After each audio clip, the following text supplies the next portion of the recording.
The Art of War. Sun Tzu. Introduction. Sun Tzu Wu was a native of the Qi state. His art of war brought him to the notice of Ho Lu, king of Wu. Ho Lu said to him, "I have carefully perused your 13 chapters. May I submit your theory of managing soldiers to a slight test?" Sun Tzu replied, "You may." Ho Lu asked, "May the test be applied to women?" The answer was again in the affirmative, so arrangements were made to bring 180 ladies out of the palace. Sun Tzu divided them into 2 companies, and placed one of the king's favorite concubines at the head of each. He then bade them all take spears in their hands, and address them thus, "I presume you know the difference between front and back, right hand and left hand?" The girls replied, "Yes." Sun Tzu went on, "When I say eyes front, you must look straight ahead. When I say left turn, you must face towards your left hand. When I say right turn, you must face towards your right hand. When I say about turn, you must face right round towards your back." Again the girls assented. The words of command having been thus explained, he set up the halberds and battle axes in order to begin the drill. Then, to the sound of drums, he gave the order right turn. But the girls only burst out laughing. Sun Tzu said, "If words of command are not clear and distinct, if orders are not thoroughly understood, then the general is to blame." So he started drilling them again, and this time gave the order left turn, whereupon the girls once more burst into fits of laughter. Sun Tzu, "If words of command are not clear and distinct, if orders are not thoroughly understood, the general is to blame. But if his orders are clear, and the soldiers nevertheless disobey, then it is the fault of their officers." So saying, he ordered the leaders of the 2 companies to be beheaded. Now the king of Wu was watching the scene from the top of a raised pavilion, and when he saw that his favorite concubines were about to be executed, he was greatly alarmed and hurriedly sent down the following message: "We are now quite satisfied as to our general's ability to handle troops. If we are bereft of these 2 concubines, our meat and drink will lose their savor. It is our wish that they shall not be beheaded." Sun Tzu replied, "Having once received His Majesty's commission to be the general of his forces, there are certain commands of His Majesty which, acting in that capacity, I am unable to accept." Accordingly, he had the 2 leaders beheaded, and straightway installed the pair next in order as leaders in their place. When this had been done, the drum was sounded for the drill once more, and the girls went through all the evolutions, turning to the right or to the left, marching ahead or wheeling back, kneeling or standing, with perfect accuracy and precision, not venturing to utter a sound. Then Sun Tzu sent a messenger to the king saying, "Your soldiers, sire, are now properly drilled and disciplined, and ready for your Majesty's inspection. They can be put to any use that their sovereign may desire. Bid them go through fire and water, and they will not disobey." But the king replied, "Let our general cease drilling and return to camp. As for us, we have no wish to come down and inspect the troops." Thereupon Sun Tzu said, "The king is only fond of words, and cannot translate them into deeds." After that, Ho Lu saw that Sun Tzu was one who knew how to handle an army, and finally appointed him general. In the west, he defeated the Chu state and forced his way into Ying, the capital. To the north he put fear into the states of Qi and Qin, and spread his fame abroad amongst the feudal princes. And Sun Tzu shared in the might of the king. Su Ma Chen, c. 145 BC to 86 BC. Chapter 1. Laying Plans. Sun Tzu said, "The art of war is of vital importance to the state. It is a matter of life and death, a road either to safety or to ruin. Hence it is a subject of inquiry which can on no account be neglected. The art of war, then, is governed by 5 constant factors, to be taken into account in one's deliberations, when seeking to determine the conditions obtaining in the field.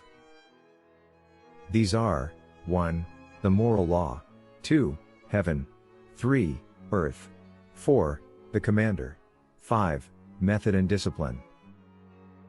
The moral law causes the people to be in complete accord with their ruler, so that they will follow him regardless of their lives, undismayed by any danger. Heaven signifies night and day, cold and heat, times and seasons. Earth comprises distances, great and small, danger and security, open ground and narrow passes, the chances of life and death. The commander stands for the virtues of wisdom, sincerity, benevolence, courage and strictness. By method and discipline are to be understood the marshalling of the army in its proper subdivisions, the graduations of rank among the officers, the maintenance of roads by which supplies may reach the army, and the control of military expenditure. These 5 heads should be familiar to every general. He who knows them will be victorious, he who knows them not will fail. Therefore, in your deliberations, when seeking to determine the military conditions, let them be made the basis of a comparison, in this wise. 1. Which of the 2 sovereigns is imbued with the moral law? 2. Which of the 2 generals has most ability? 3. With whom lie the advantages derived from heaven and earth? 4. On which side is discipline most rigorously enforced? 5. Which army is stronger? 6. On which side are officers and men more highly trained? 7. In which army is there the greater constancy both in reward and punishment? By means of these 7 considerations I can forecast victory or defeat. The general that hearkens to my counsel and acts upon it, will conquer, let such a one be retained in command. The general that hearkens not to my counsel nor acts upon it, will suffer defeat, let such a one be dismissed. While heeding the profit of my counsel, avail yourself also of any helpful circumstances over and beyond the ordinary rules. According as circumstances are favorable, one should modify one's plans. All warfare is based on deception. Hence, when able to attack, we must seem unable; when using our forces, we must seem inactive; when we are near, we must make the enemy believe we are far away; when far away, we must make him believe we are near. Hold out baits to entice the enemy. Feign disorder, and crush him. If he is secure at all points, be prepared for him. If he is in superior strength, evade him. If your opponent is of choleric temper, seek to irritate him. Pretend to be weak, that he may grow arrogant. If he is taking his ease, give him no rest. If his forces are united, separate them. Attack him where he is unprepared, appear where you are not expected. These military devices, leading to victory, must not be divulged beforehand. Now the general who wins a battle makes many calculations in his temple ere the battle is fought. The general who loses a battle makes but few calculations beforehand. Thus do many calculations lead to victory, and few calculations to defeat, how much more no calculation at all. It is by attention to this point that I can foresee who is likely to win or lose. Chapter 2. Waging War. Sun Tzu said, in the operations of war, where there are in the field 1,000 swift chariots, as many heavy chariots, and 100,000 mail-clad soldiers, with provisions enough to carry them 1,000 li, the expenditure at home and at the front, including entertainment of guests, small items such as glue and paint, and some spent on chariots and armor, will reach the total of 1,000 ounces of silver per day. Such is the cost of raising an army of 100,000 men. When you engage in actual fighting, if victory is long in coming, then men's weapons will grow dull and their ardor will be damped. If you lay siege to a town, you will exhaust your strength. Again, if the campaign is protracted, the resources of the state will not be equal to the strain. Now, when your weapons are dulled, your ardor damped, your strength exhausted and your treasure spent, other chieftains will spring up to take advantage of your extremity. Then no man, however wise, will be able to avert the consequences that must ensue. Thus, though we have heard of stupid haste in war, cleverness has never been seen associated with long delays. There is no instance of a country having benefited from prolonged warfare. It is only one who is thoroughly acquainted with the evils of war that can thoroughly understand the profitable way of carrying it on. The skillful soldier does not raise a second levy, neither are his supply wagons loaded more than twice. Bring war material with you from home, but forage on the enemy. Thus the army will have food enough for its needs. Poverty of the state exchequer causes an army to be maintained by contributions from a distance. Contributing to maintain an army at a distance causes the people to be impoverished. On the other hand, the proximity of an army causes prices to go up, and high prices cause the people's substance to be drained away. When their substance is drained away, the peasantry will be afflicted by heavy exactions. With this loss of substance and exhaustion of strength, the homes of the people will be stripped bare, and 3/10 of their income will be dissipated, while government expenses for broken chariots, worn-out horses, breastplates and helmets, bows and arrows, spears and shields, protective mantles, draft oxen and heavy wagons, will amount to 4/10 of its total revenue. Hence a wise general makes a point of foraging on the enemy. 1 cartload of the enemy's provisions is equivalent to 20 of one's own, and likewise a single pekul of his provender is equivalent to 20 from one's own store. Now in order to kill the enemy, our men must be roused to anger, that there may be advantage from defeating the enemy, they must have their rewards. Therefore in chariot fighting, when 10 or more chariots have been taken, those should be rewarded who took the first. Our own flags should be substituted for those of the enemy, and the chariots mingled and used in conjunction with ours. The captured soldiers should be kindly treated and kept. This is called, using the conquered foe to augment one's own strength. In war, then, let your great object be victory, not lengthy campaigns. Thus it may be known that the leader of armies is the arbiter of the people's fate, the man on whom it depends whether the nation shall be in peace or in peril. Chapter 3. Attack by Stratagem. Sun Tzu said, "In the practical art of war, the best thing of all is to take the enemy's country whole and intact, to shatter and destroy it is not so good. So, too, it is better to capture an army entire than to destroy it, to capture a regiment, a detachment or a company entire than to destroy them. Hence to fight and conquer in all your battles is not supreme excellence. Supreme excellence consists in breaking the enemy's resistance without fighting." Thus the highest form of generalship is to balk the enemy's plans, the next best is to prevent the junction of the enemy's forces, the next in order is to attack the enemy's army in the field, and the worst policy of all is to besiege walled cities.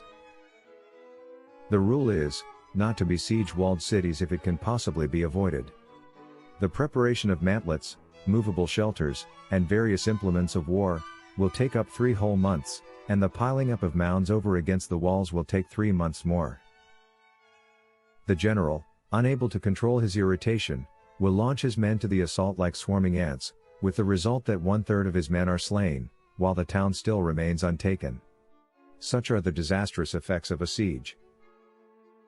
Therefore the skillful leader subdues the enemy's troops without any fighting, he captures their cities without laying siege to them, he overthrows their kingdom without lengthy operations in the field. With his forces intact he will dispute the mastery of the empire, and thus, without losing a man, his triumph will be complete.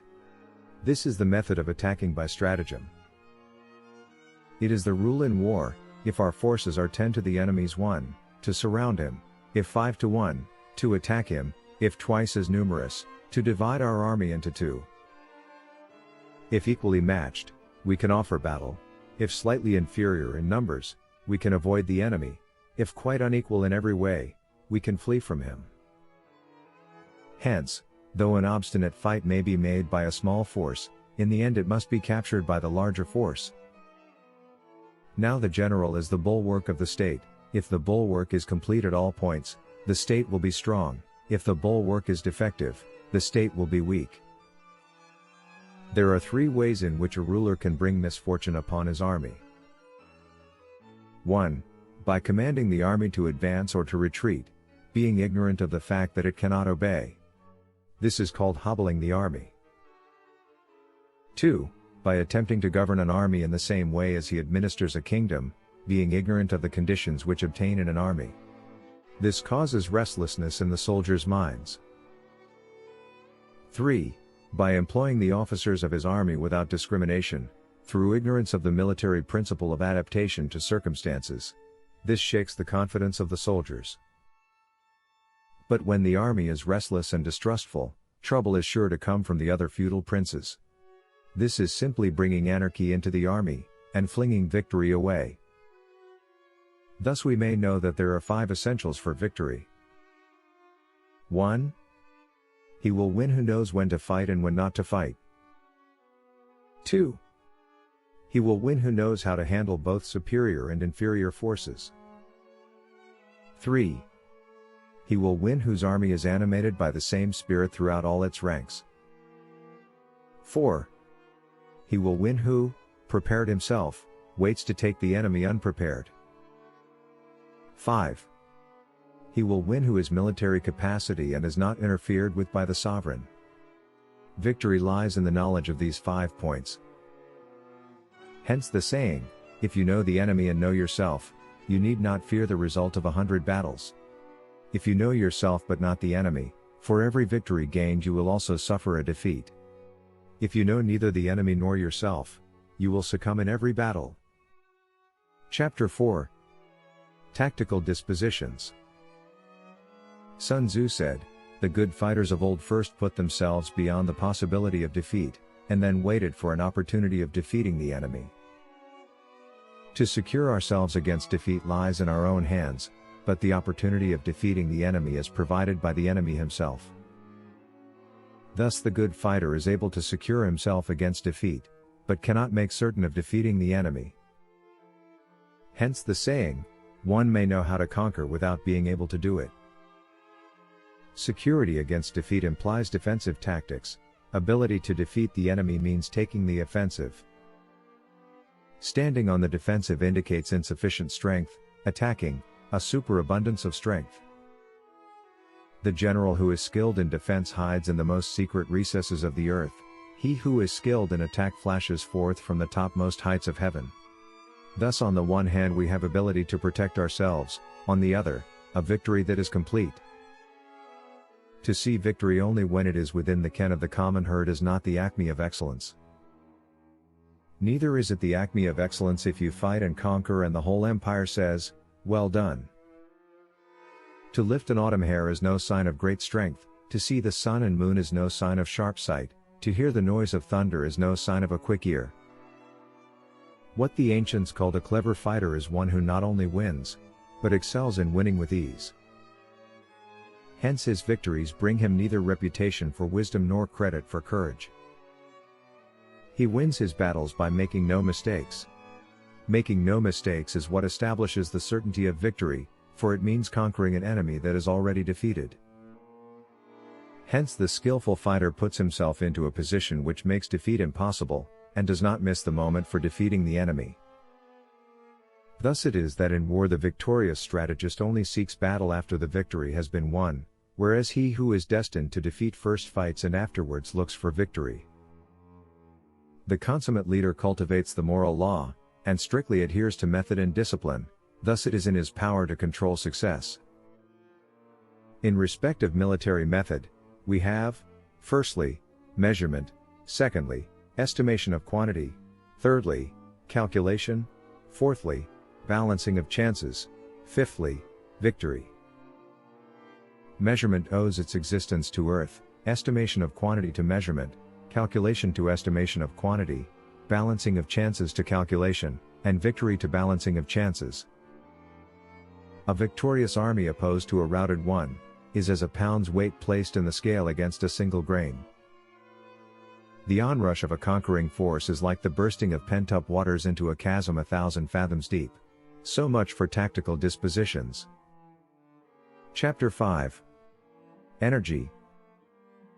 Sun Tzu said, "The control of a large force is the same in principle as the control of a few men, it is merely a question of dividing up their numbers." Fighting with a large army under your command is nowise different from fighting with a small one, it is merely a question of instituting signs and signals. To ensure that your whole host may withstand the brunt of the enemy's attack and remain unshaken, this is effected by maneuvers direct and indirect.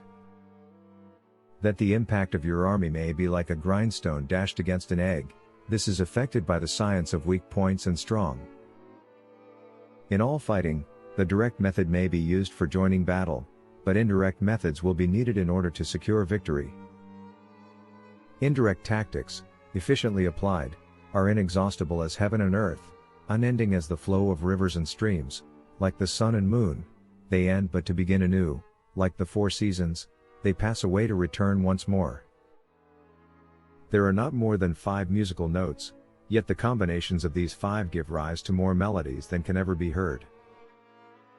There are not more than 5 primary colors, yet in combination they produce more hues than can ever been seen. There are not more than 5 cardinal tastes, yet combinations of them yield more flavors than can ever be tasted. In battle, there are not more than 2 methods of attack, the direct and the indirect, yet these 2 in combination give rise to an endless series of maneuvers. The direct and the indirect lead on to each other in turn. It is like moving in a circle, you never come to an end. Who can exhaust the possibilities of their combination? The onset of troops is like the rush of a torrent which will even roll stones along in its course. The quality of decision is like the well-timed swoop of a falcon which enables it to strike and destroy its victim. Therefore the good fighter will be terrible in his onset, and prompt in his decision. Energy may be likened to the bending of a crossbow, decision, to the releasing of a trigger. Amid the turmoil and tumult of battle, there may be seeming disorder and yet no real disorder at all. Amid confusion and chaos, your array may be without head or tail, yet it will be proof against defeat.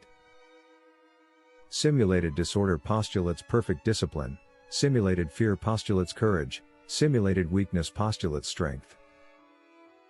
Hiding order beneath the cloak of disorder is simply a question of subdivision. Concealing courage under a show of timidity presupposes a fund of latent energy. Masking strength with weakness is to be effected by tactical dispositions. Thus one who is skillful at keeping the enemy on the move maintains deceitful appearances, according to which the enemy will act. He sacrifices something, that the enemy may snatch at it. By holding out baits, he keeps him on the march, then with a body of picked men he lies in wait for him. The clever combatant looks to the effect of combined energy, and does not require too much from individuals. Hence his ability to pick out the right men and to utilize combined energy. When he utilizes combined energy, his fighting men become as it were like unto rolling logs or stones. For it is the nature of a log or stone to remain motionless on level ground, and to move when on a slope, if four-cornered, to come to a standstill, but if round-shaped, to go rolling down. Thus the energy developed by good fighting men is as the momentum of a round stone rolled down a mountain thousands of feet in height. So much on the subject of energy. Chapter 6. Weak points and strong. Sun Tzu said, "Whoever is first in the field and awaits the coming of the enemy, will be fresh for the fight. Whoever is second in the field and has to hasten to battle will arrive exhausted." Therefore the clever combatant imposes his will on the enemy, but does not allow the enemy's will to be imposed on him.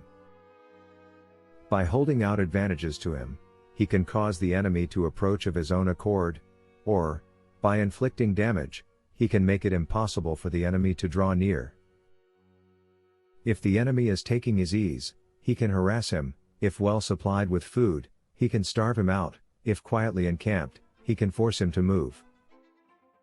Appear at points which the enemy must hasten to defend. March swiftly to places where you are not expected. An army may march great distances without distress, if it marches through country where the enemy is not. You can be sure of succeeding in your attacks if you only attack places which are undefended. You can ensure the safety of your defense if you only hold positions that cannot be attacked. Hence that general is skillful in attack whose opponent does not know what to defend, and he is skillful in defense whose opponent does not know what to attack. O divine art of subtlety and secrecy! Through you we learn to be invisible, through you inaudible, and hence we can hold the enemy's fate in our hands. You may advance and be absolutely irresistible. If you make for the enemy's weak points, you may retire and be safe from pursuit if your movements are more rapid than those of the enemy. If we wish to fight, the enemy can be forced to an engagement even though he be sheltered behind a high rampart and a deep ditch. All we need do is to attack some other place that he will be obliged to relieve. If we do not wish to fight, we can prevent the enemy from engaging us even though the lines of our encampment be merely traced out on the ground. All we need do is to throw something odd and unaccountable in his way. By discovering the enemy's dispositions and remaining invisible ourselves, we can keep our forces concentrated, while the enemy's must be divided.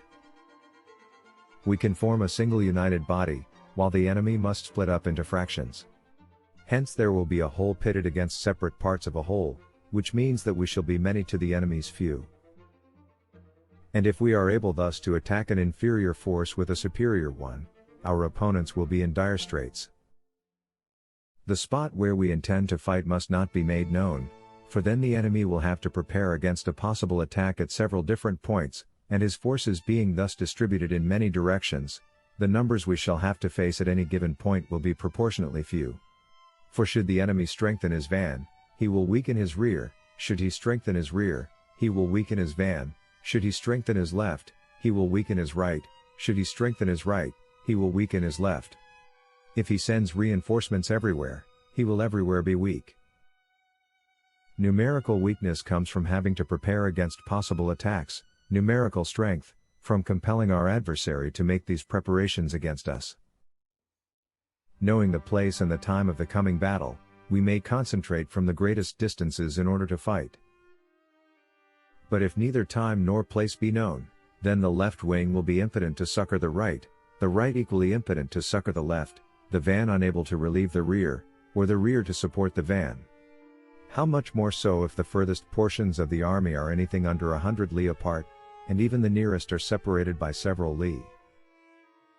Though according to my estimate the soldiers of UA exceed our own in number, that shall advantage them nothing in the matter of victory. I say then that victory can be achieved. Though the enemy be stronger in numbers, we may prevent him from fighting. Scheme so as to discover his plans and the likelihood of their success. Rouse him, and learn the principle of his activity or inactivity. Force him to reveal himself, so as to find out his vulnerable spots. Carefully compare the opposing army with your own, so that you may know where strength is superabundant and where it is deficient. In making tactical dispositions, the highest pitch you can attain is to conceal them. Conceal your dispositions, and you will be safe from the prying of the subtlest spies, from the machinations of the wisest brains.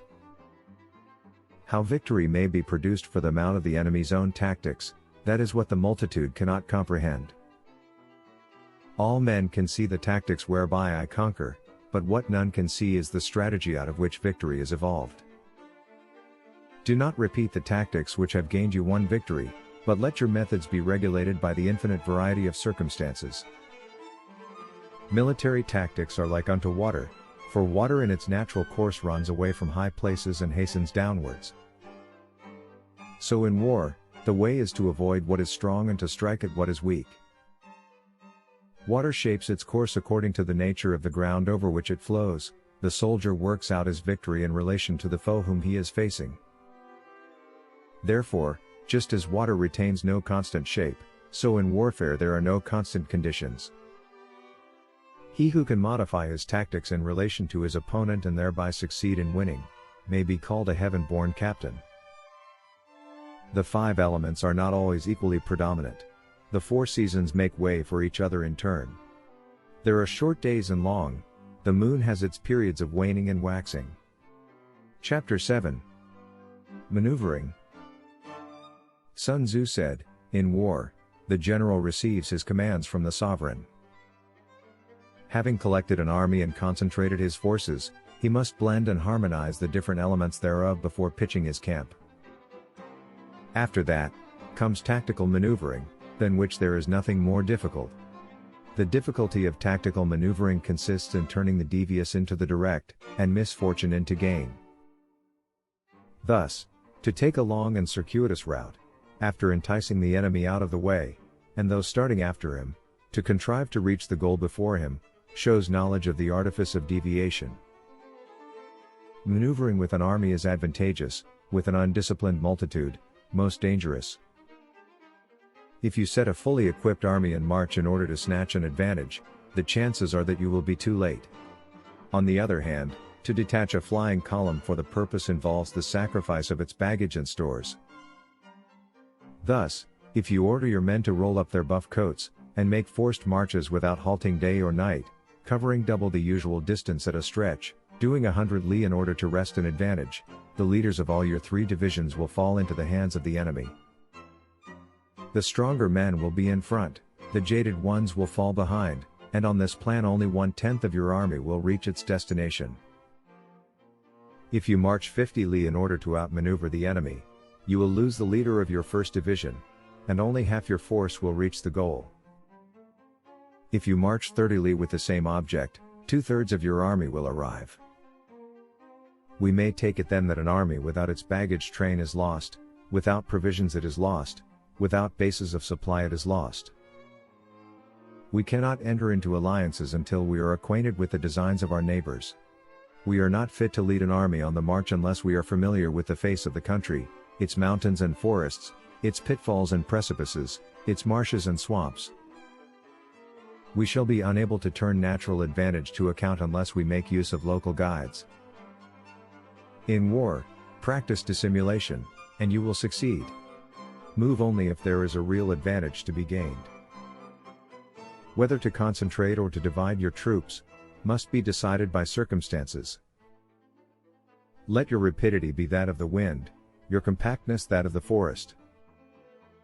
In raiding and plundering be like fire, in immovability like a mountain. Let your plans be dark and impenetrable as night, and when you move, fall like a thunderbolt. When you plunder a countryside, let the spoil be divided amongst your men. When you capture new territory, cut it up into allotments for the benefit of the soldiery. Ponder and deliberate before you make a move. He will conquer who has learnt the artifice of deviation. Such is the art of maneuvering. The Book of Army Management says, on the field of battle, the spoken word does not carry far enough, hence the institution of gongs and drums. Nor can ordinary objects be seen clearly enough, hence the institution of banners and flags. Gongs and drums, banners and flags, are means whereby the ears and eyes of the host may be focused on one particular point. The host thus forming a single united body, it is impossible either for the brave to advance alone, or for the cowardly to retreat alone. This is the art of handling large masses of men. In night fighting, then, make much use of signal fires and drums, and in fighting by day, of flags and banners, as a means of influencing the ears and eyes of your army. A whole army may be robbed of its spirit, a commander-in-chief may be robbed of his presence of mind. Now a soldier's spirit is keenest in the morning, by noonday it has begun to flag, and in the evening, his mind is bent only on returning to camp. A clever general, therefore, avoids an army when its spirit is keen, but attacks it when it is sluggish and inclined to return. This is the art of studying moods. Disciplined and calm, to await the appearance of disorder and hubbub amongst the enemy, this is the art of retaining self-possession. To be near the goal while the enemy is still far from it, to wait at ease while the enemy is toiling and struggling, to be well fed while the enemy is famished, this is the art of husbanding one's strength. To refrain from intercepting an enemy whose banners are in perfect order, to refrain from attacking an army drawn up in calm and confident array, this is the art of studying circumstances. It is a military axiom not to advance uphill against the enemy, nor to oppose him when he comes downhill. Do not pursue an enemy who simulates flight, do not attack soldiers whose temper is keen. Do not swallow bait offered by the enemy. Do not interfere with an army that is returning home. When you surround an army, leave an outlet free. Do not press a desperate foe too hard. Such is the art of warfare. Chapter 8. Variation in Tactics. Sun Tzu said, in war, the general receives his commands from the sovereign, collects his army and concentrates his forces. When in difficult country, do not encamp. In country where high roads intersect, join hands with your allies. Do not linger in dangerously isolated positions. In hemmed-in situations, you must resort to stratagem. In a desperate position, you must fight. There are roads which must not be followed, armies which must not be attacked, towns which must not be besieged, positions which must not be contested, commands of the sovereign which must not be obeyed. The general who thoroughly understands the advantages that accompany variation of tactics knows how to handle his troops. The general who does not understand these, may be well acquainted with the configuration of the country, yet he will not be able to turn his knowledge to practical account. So, the student of war who is unversed in the art of varying his plans, even though he be acquainted with the 5 advantages, will fail to make the best use of his men. Hence in the wise leader's plans, considerations of advantage and of disadvantage will be blended together. If our expectation of advantage be tempered in this way, we may succeed in accomplishing the essential part of our schemes. If, on the other hand, in the midst of difficulties we are always ready to seize an advantage, we may extricate ourselves from misfortune. Reduce the hostile chiefs by inflicting damage on them, make trouble for them, and keep them constantly engaged, hold out specious allurements, and make them rush to any given point. The art of war teaches us to rely not on the likelihood of the enemy's not coming, but on our own readiness to receive him, not on the chance of his not attacking, but rather on the fact that we have made our position unassailable. There are 5 dangerous faults which may affect a general. 1. Recklessness, which leads to destruction. 2. Cowardice, which leads to capture. 3. A hasty temper, which can be provoked by insults. 4. A delicacy of honor which is sensitive to shame. 5. Over-solicitude for his men, which exposes him to worry and trouble. These are the 5 besetting sins of a general, ruinous to the conduct of war. When an army is overthrown and its leader slain, the cause will surely be found among these 5 dangerous faults. Let them be a subject of meditation. Chapter 9. The Army on the March. Sun Tzu said, "We come now to the question of encamping the army, and observing signs of the enemy. Pass quickly over mountains, and keep in the neighborhood of valleys. Camp in high places, facing the sun. Do not climb heights in order to fight." So much for mountain warfare. After crossing a river, you should get far away from it. When an invading force crosses a river in its onward march, do not advance to meet it in midstream. It will be best to let half the army get across, and then deliver your attack. If you are anxious to fight, you should not go to meet the invader near a river which he has to cross. Moor your craft higher up than the enemy, and facing the sun. Do not move upstream to meet the enemy. So much for river warfare. In crossing salt marshes, your sole concern should be to get over them quickly, without any delay.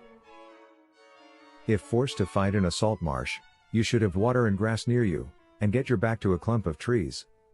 So much for operations in salt marshes.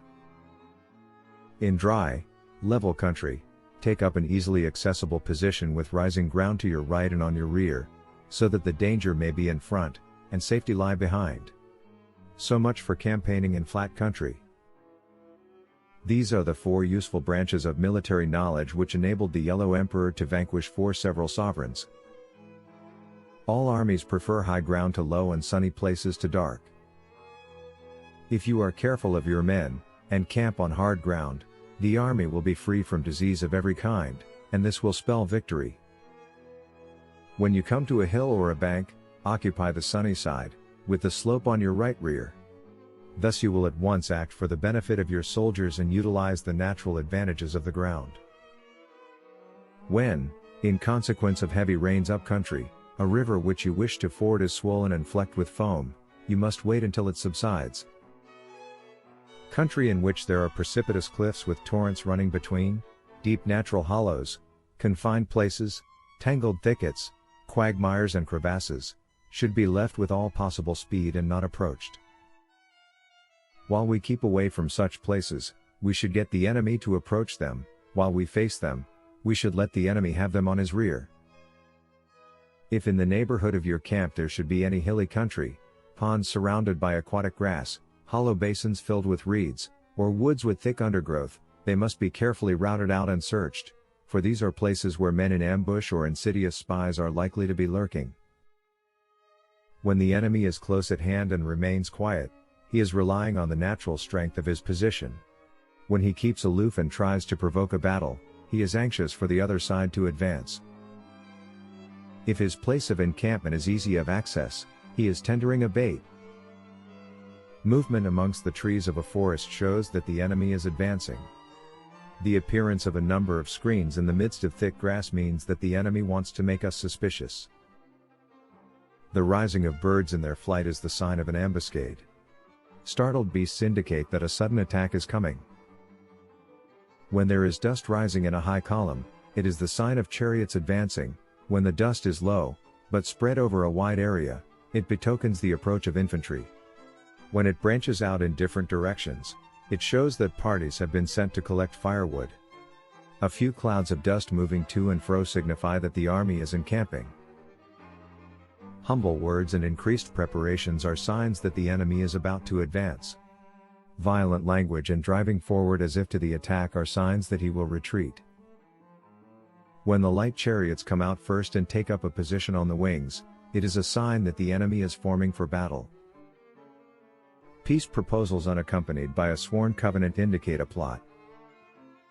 When there is much running about and the soldiers fall into rank, it means that the critical moment has come.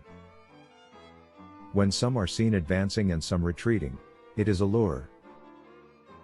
When the soldiers stand leaning on their spears, they are faint from want of food. If those who are sent to draw water begin by drinking themselves, the army is suffering from thirst. If the enemy sees an advantage to be gained and makes no effort to secure it, the soldiers are exhausted. If birds gather on any spot, it is unoccupied. Clamor by night betokens nervousness. If there is disturbance in the camp, the general's authority is weak. If the banners and flags are shifted about, sedition is afoot. If the officers are angry, it means that the men are weary. When an army feeds its horses with grain and kills its cattle for food, and when the men do not hang their cooking pots over the campfires, showing that they will not return to their tents, you may know that they are determined to fight to the death. The sight of men whispering together in small knots or speaking in subdued tones points to disaffection amongst the rank and file. Too frequent rewards signify that the enemy is at the end of his resources. Too many punishments betray a condition of dire distress. To begin by bluster, but afterwards to take fright at the enemy's numbers, shows a supreme lack of intelligence. When envoys are sent with compliments in their mouths, it is a sign that the enemy wishes for a truce. If the enemy's troops march up angrily and remain facing ours for a long time without either joining battle or taking themselves off again, the situation is one that demands great vigilance and circumspection. If our troops are no more in number than the enemy, that is amply sufficient. It only means that no direct attack can be made. What we can do is simply to concentrate all our available strength, keep a close watch on the enemy, and obtain reinforcements. He who exercises no forethought but makes light of his opponents is sure to be captured by them. If soldiers are punished before they have grown attached to you, they will not prove submissive, and, unless submissive, they will be practically useless. If, when the soldiers have become attached to you, punishments are not enforced, they will still be useless. Therefore soldiers must be treated in the first instance with humanity, but kept under control by means of iron discipline. This is a certain road to victory. If in training soldiers' commands are habitually enforced, the army will be well disciplined. If not, its discipline will be bad. If a general shows confidence in his men but always insists on his orders being obeyed, the gain will be mutual. Chapter 10. Terrain. Sun Tzu said, "We may distinguish 6 kinds of terrain, to wit, 1. Accessible ground. 2. Entangling ground. 3. Temporizing ground. 4. Narrow passes. 5. Precipitous heights. 6. Positions at a great distance from the enemy." Ground which can be freely traversed by both sides is called accessible. With regard to ground of this nature, be before the enemy in occupying the raised and sunny spots, and carefully guard your line of supplies.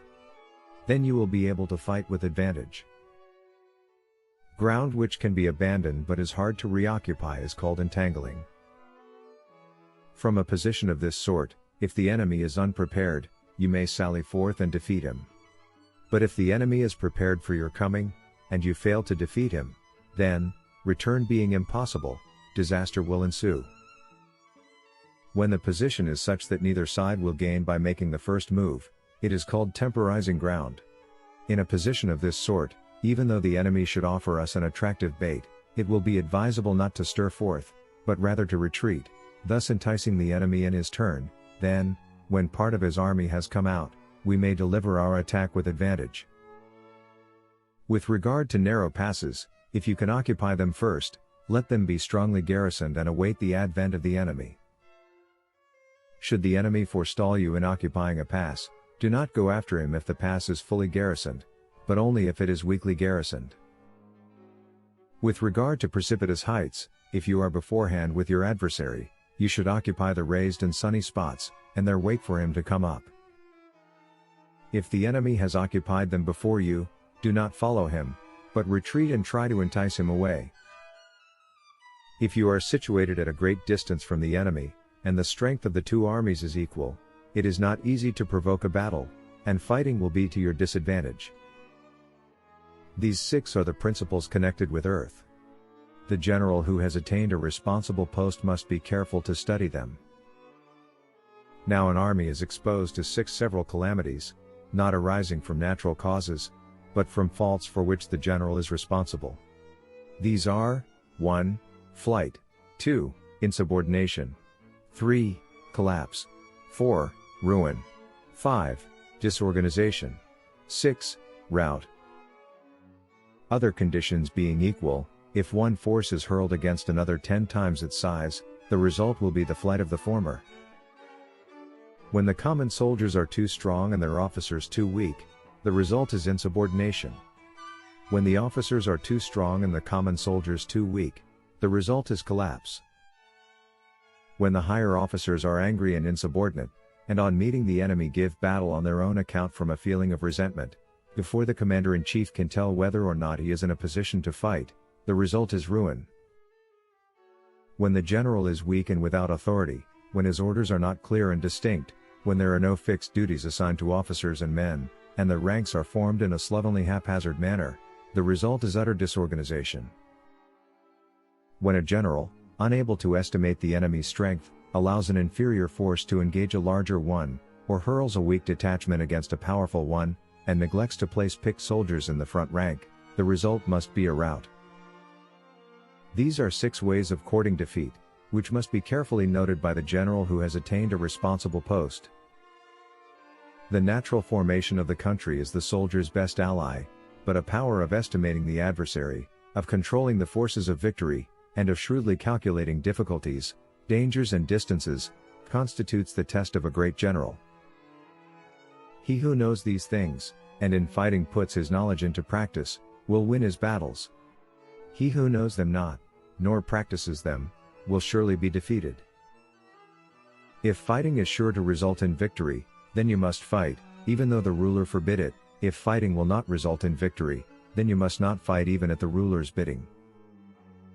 The general who advances without coveting fame and retreats without fearing disgrace, whose only thought is to protect his country and do good service for his sovereign, is the jewel of the kingdom. Regard your soldiers as your children, and they will follow you into the deepest valleys. Look upon them as your own beloved sons, and they will stand by you even unto death. If, however, you are indulgent, but unable to make your authority felt, kind-hearted, but unable to enforce your commands, and incapable, moreover, of quelling disorder, then your soldiers must be likened to spoilt children. They are useless for any practical purpose. If we know that our own men are in a condition to attack, but are unaware that the enemy is not open to attack, we have gone only halfway towards victory.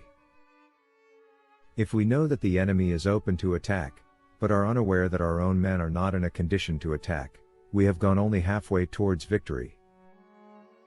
If we know that the enemy is open to attack, and also know that our men are in a condition to attack, but are unaware that the nature of the ground makes fighting impracticable, we have still gone only halfway towards victory.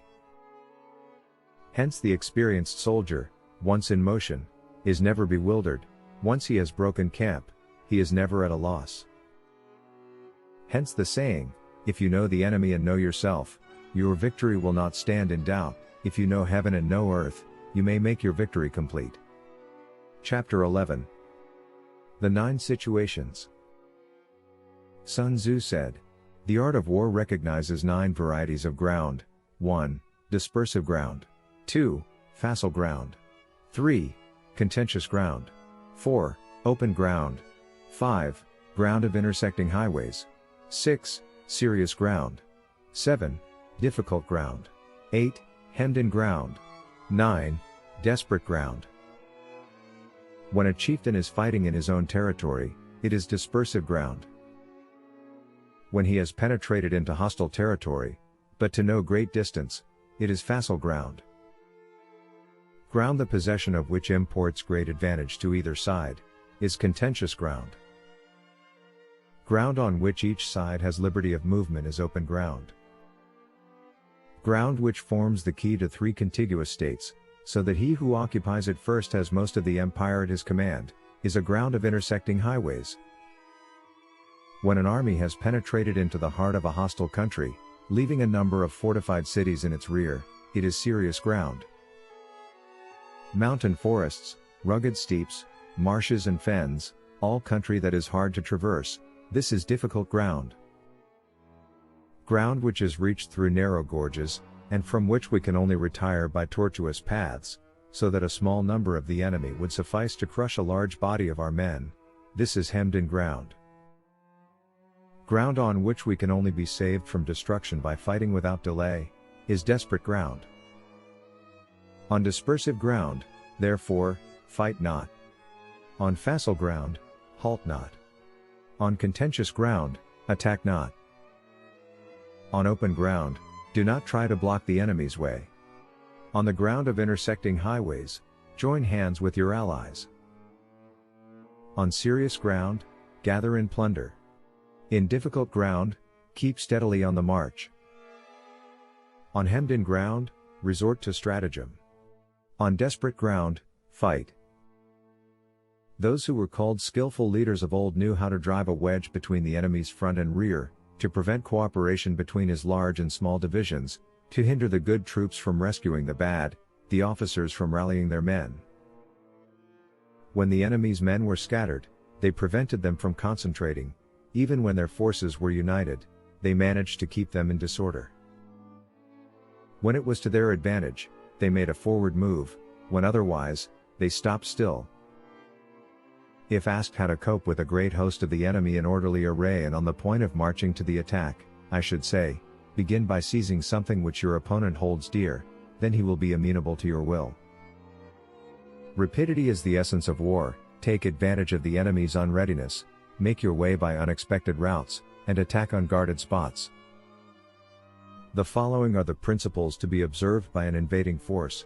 The further you penetrate into a country, the greater will be the solidarity of your troops, and thus the defenders will not prevail against you. Make forays in fertile country in order to supply your army with food. Carefully study the well-being of your men, and do not overtax them. Concentrate your energy and hoard your strength. Keep your army continually on the move, and devise unfathomable plans. Throw your soldiers into positions whence there is no escape, and they will prefer death to flight. If they will face death, there is nothing they may not achieve. Officers and men alike will put forth their uttermost strength. Soldiers when in desperate straits lose the sense of fear. If there is no place of refuge, they will stand firm. If they are in hostile country, they will show a stubborn front. If there is no help for it, they will fight hard. Thus, without waiting to be marshaled, the soldiers will be constantly on the qui-vive. Without waiting to be asked, they will do your will. Without restrictions, they will be faithful. Without giving orders, they can be trusted. Prohibit the taking of omens, and do away with superstitious doubts. Then, until death itself comes, no calamity need be feared.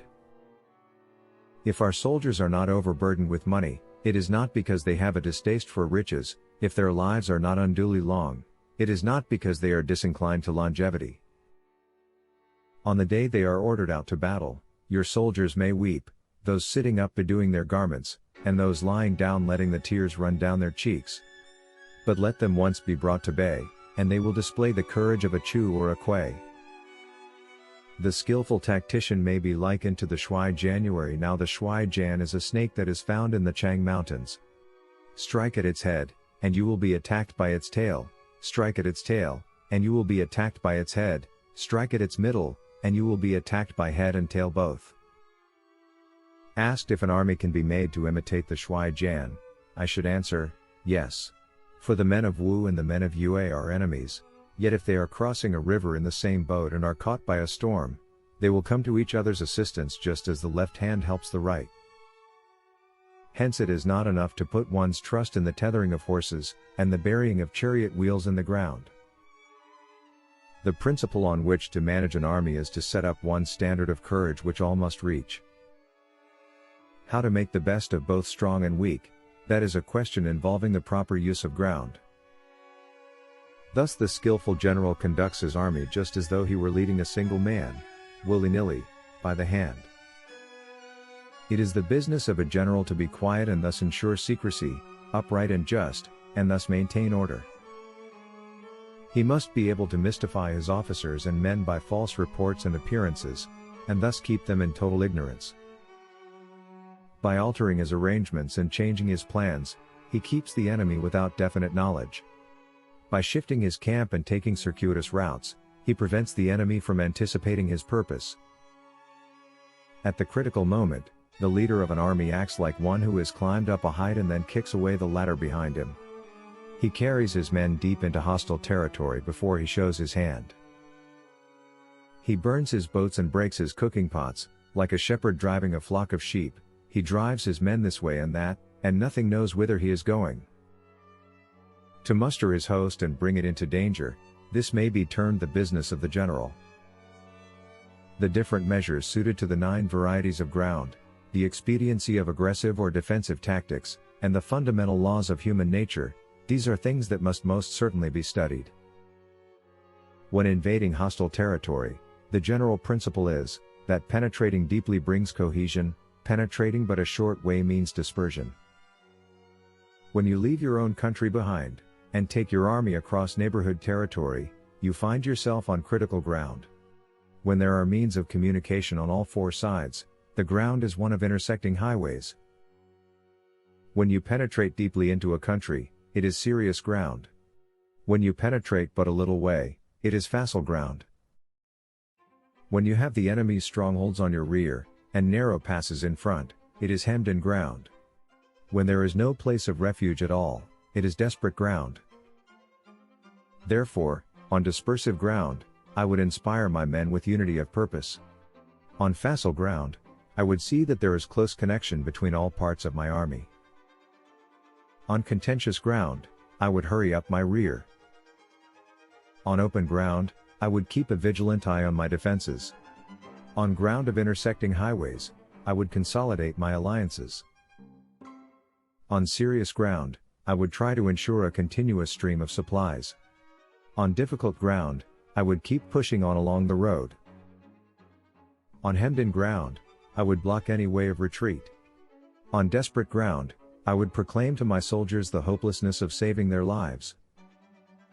For it is the soldier's disposition to offer an obstinate resistance when surrounded, to fight hard when he cannot help himself, and to obey promptly when he has fallen into danger. We cannot enter into alliance with neighboring princes until we are acquainted with their designs. We are not fit to lead an army on the march unless we are familiar with the face of the country, its mountains and forests, its pitfalls and precipices, its marshes and swamps. We shall be unable to turn natural advantages to account unless we make use of local guides. To be ignorant of any one of the following 4 or 5 principles does not befit a warlike prince. When a warlike prince attacks a powerful state, his generalship shows itself in preventing the concentration of the enemy's forces. He overawes his opponents, and their allies are prevented from joining against him. Hence he does not strive to ally himself with all and sundry, nor does he foster the power of other states. He carries out his own secret designs, keeping his antagonists in awe. Thus he is able to capture their cities and overthrow their kingdoms. Bestow rewards without regard to rule, issue orders without regard to previous arrangements, and you will be able to handle a whole army as though you had to do with but a single man. Confront your soldiers with the deed itself, never let them know your design. When the outlook is bright, bring it before their eyes, but tell them nothing when the situation is gloomy. Place your army in deadly peril, and it will survive, plunge it into desperate straits, and it will come off in safety. For it is precisely when a force has fallen into harm's way that is capable of striking a blow for victory. Success in warfare is gained by carefully accommodating ourselves to the enemy's purpose. By persistently hanging on the enemy's flank, we shall succeed in the long run in killing the commander-in-chief. This is called ability to accomplish a thing by sheer cunning. On the day that you take up your command, block the frontier passes, destroy the official tallies, and stop the passage of all emissaries. Be stern in the council chamber, so that you may control the situation. If the enemy leaves a door open, you must rush in. Forestall your opponent by seizing what he holds dear, and subtly contrive to time his arrival on the ground. Walk in the path defined by rule, and accommodate yourself to the enemy until you can fight a decisive battle. At first, then, exhibit the coyness of a maiden, until the enemy gives you an opening. Afterwards emulate the rapidity of a running hare, and it will be too late for the enemy to oppose you. Chapter 12. The Attack by Fire. Sun Tzu said, "There are 5 ways of attacking with fire. The first is to burn soldiers in their camp, the second is to burn stores, the third is to burn baggage trains, the fourth is to burn arsenals and magazines, the fifth is to hurl dropping fire amongst the enemy." In order to carry out an attack with fire, we must have means available. The material for raising fire should always be kept in readiness. There is a proper season for making attacks with fire, and special days for starting a conflagration. The proper season is when the weather is very dry, the special days are those when the moon is in the constellations of the sieve, the wall, the wing or the crossbar, for these 4 are all days of rising wind. In attacking with fire, one should be prepared to meet 5 possible developments. 1. When fire breaks out inside the enemy's camp, respond at once with an attack from without. 2. If there is an outbreak of fire, but the enemy's soldiers remain quiet, bide your time and do not attack. 3. When the force of the flames has reached its height, follow it up with an attack, if that is practicable. If not, stay where you are. 4. If it is possible to make an assault with fire from without, do not wait for it to break out within, but deliver your attack at a favorable moment. 5. When you start a fire, be to windward of it. Do not attack from the leeward. A wind that rises in the daytime lasts long, but a night breeze soon falls. In every army, the 5 developments connected with fire must be known, the movements of the stars calculated, and a watch kept for the proper days. Hence those who use fire as an aid to the attack show intelligence, those who use water as an aid to the attack gain an accession of strength. By means of water, an enemy may be intercepted, but not robbed of all his belongings. Unhappy is the fate of one who tries to win his battles and succeed in his attacks without cultivating the spirit of enterprise, for the result is waste of time and general stagnation. Hence the saying, "The enlightened ruler lays his plans well ahead, the good general cultivates his resources." Move not unless you see an advantage, use not your troops unless there is something to be gained, fight not unless the position is critical.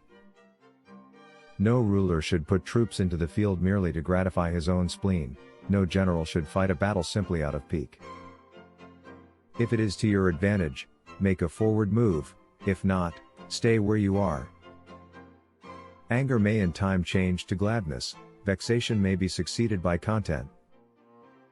But a kingdom that has once been destroyed can never come again into being, nor can the dead ever be brought back to life. Hence the enlightened ruler is heedful, and the good general full of caution. This is the way to keep a country at peace and an army intact. Chapter 13. The Use of Spies. Sun Tzu said, "Raising a host of 100,000 men and marching them great distances entails heavy loss on the people and a drain on the resources of the state. The daily expenditure will amount to 1,000 ounces of silver. There will be commotion at home and abroad, and men will drop down exhausted on the highways. As many as 700,000 families will be impeded in their labor. Hostile armies may face each other for years, striving for the victory which is decided in a single day. This being so, to remain in ignorance of the enemy's condition simply because one grudges the outlay of 100 ounces of silver in honors and emoluments, is the height of inhumanity.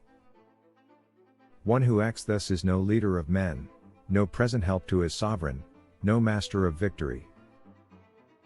Thus, what enables the wise sovereign and the good general to strike and conquer, and achieve things beyond the reach of ordinary men, is foreknowledge.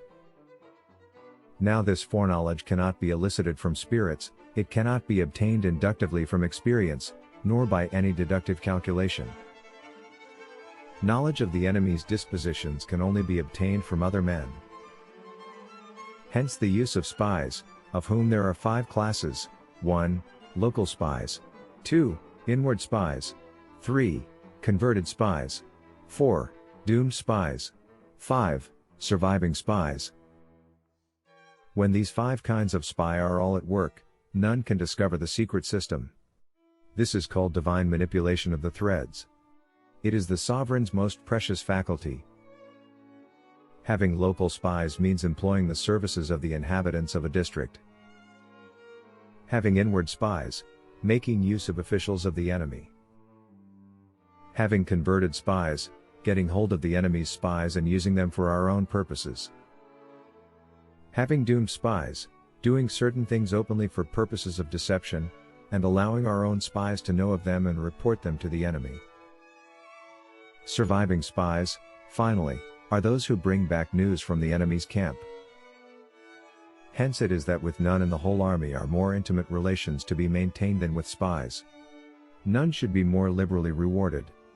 In no other business should greater secrecy be preserved. Spies cannot be usefully employed without a certain intuitive sagacity. They cannot be properly managed without benevolence and straightforwardness. Without subtle ingenuity of mind, one cannot make certain of the truth of their reports. Be subtle. Be subtle. And use your spies for every kind of business. If a secret piece of news is divulged by a spy before the time is ripe, he must be put to death together with the man to whom the secret was told. Whether the object be to crush an army, to storm a city, or to assassinate an individual, it is always necessary to begin by finding out the names of the attendants, the aide-de-camp, the doorkeepers and sentries of the general in command. Our spies must be commissioned to ascertain these. The enemy's spies who have come to spy on us must be sought out, tempted with bribes, led away and comfortably housed. Thus they will become converted spies and available for our service. It is through the information brought by the converted spy that we are able to acquire and employ local and inward spies. It is owing to his information, again, that we can cause the doomed spy to carry false tidings to the enemy. Lastly, it is by his information that the surviving spy can be used on appointed occasions. The end and aim of spying in all its 5 varieties is knowledge of the enemy, and this knowledge can only be derived, in the first instance, from the converted spy. Hence it is essential that the converted spy be treated with the utmost liberality. Of old, the rise of the Yin dynasty was due to Yi Qi who had served under the Hsia. Likewise, the rise of the Zhou dynasty was due to Liu Ye who had served under the Yin. Hence it is only the enlightened ruler and the wise general who will use the highest intelligence of the army for purposes of spying, and thereby they achieve great results. Spies are a most important element in war, because on them depends an army's ability to move.